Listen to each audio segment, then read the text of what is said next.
Hey, this is Ryan. I've got another travel video for you. This is Karnak Temple in Egypt. Depths of history, incredible structures, an amazing setting. What's the access like? Let's have a look.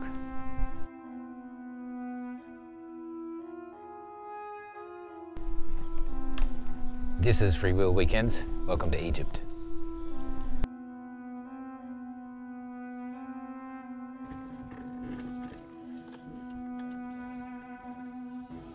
You're going to be amazed by Karnak Temple, and there is a bit of distance to cover, so let's make a start.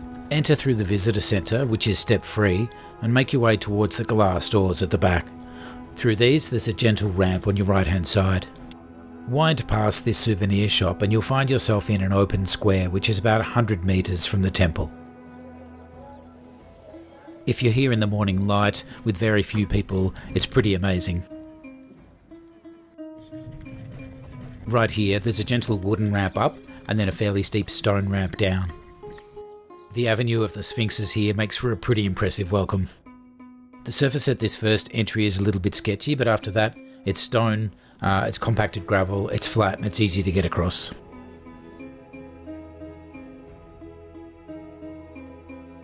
You have to check out the Temple of Ramses III. It has this dramatic entryway and these stone statues watch you as you venture in to explore. The surface back here isn't ideal, and there is this door frame to contend with, but the payoff is some stunning hieroglyphics and these small dark rooms with dramatic light.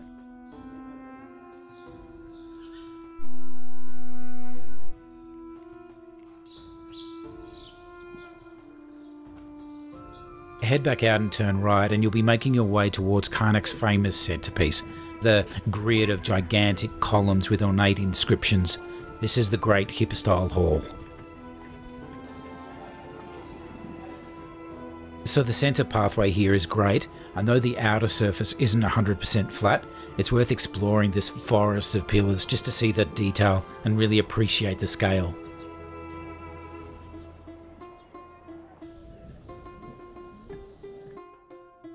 It's really hard to explain what it's like here, but the scale is just colossal and the detail and the craftsmanship is just exquisite. You really need to come here and check it out for yourself, and you can because it's really accessible. Outside the hall is the vast grounds that Karnak Temple rests on. The paths will guide you around and you're free to sort of explore at your own pace. At almost every corner we were surprised by another detailed carving or a wall of intricate hieroglyphics. Some of the pathways are a little bit tight as you sort of wind around, but this just really adds to the atmosphere and it's pretty hard not to imagine yourself as Indiana Jones.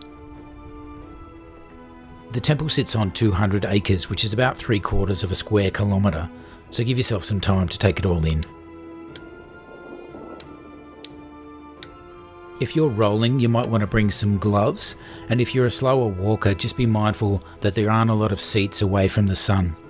In either case, you'll want to bring a hat and some water. So there are a few uneven surfaces and the occasional small step, but Karnak is surprisingly accessible. After the Great Pyramids, this is the most visited place in Egypt. It's on a grand scale, but if you can get away from the crowds, it invites a kind of quiet contemplation.